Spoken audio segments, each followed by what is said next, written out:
জনগণের সরকার প্রতিষ্ঠিত করতে হবে। শুধুমাত্র তাহলেই আমরা আগামীর বাংলাদেশ গড়তে পারবো। আপনাদের আশেপাশে যে ব্যানারগুলো আছে সেখানে দেখুন উপরে লেখা আছে ইতিহাসের কালো অধ্যায়। আমি তো আমার দৃষ্টিতে দেখি বাংলাদেশ জন্ম হওয়ার পর থেকে এখন পর্যন্ত পুরাটা সময়ই কালো অধ্যায়। আমরা কালো থেকে ধূসরই হতে পারি নাই, সাদা হব কিভাবে? পুরাটা সময় দুর্নীতির ইতিহাস। সেই যে শেখ মুজিব শুরু করেছিল, শেখ হাসিনা একইভাবে পরিচালনা করে গেছে। আমরা ভবিষ্যতে আর কালো অধ্যায় চাই না। কথাবার্তা পরিষ্কার। এই শেখ হাসিনা ওই যে ৭১-এর মিথ্যা চেতনার গল্প আর রাজাকারের গল্প বলতো, তারপর পালাতে হয়েছে দিল্লিতে, মনে আছে তো? নতুন করে যারা করতে চায় তারা এখনো একই ভাষায় একই সুরে কথা বলে।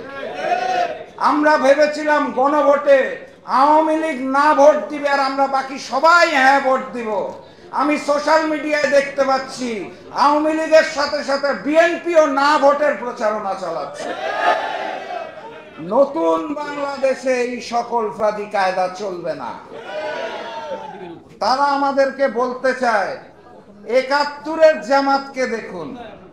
আমি তাদেরকে বলতে চাই ৭১-এর জামাতকে দেখেছি, আপনারা চোখ খুলে ৯১-এর জামাতকে দেখেন, যাদের সহায়তায় ক্ষমতায় গিয়েছে।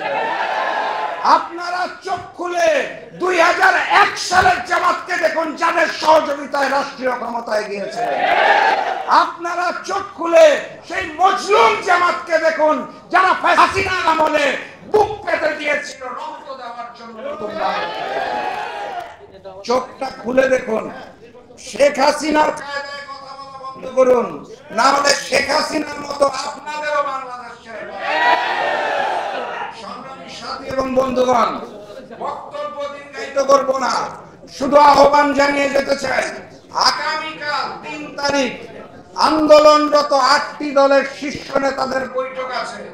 বৈঠক থেকে কঠোরতম কর্মসূচি আসছে। রাজপথে নামার জন্য প্রস্তুতি নেন।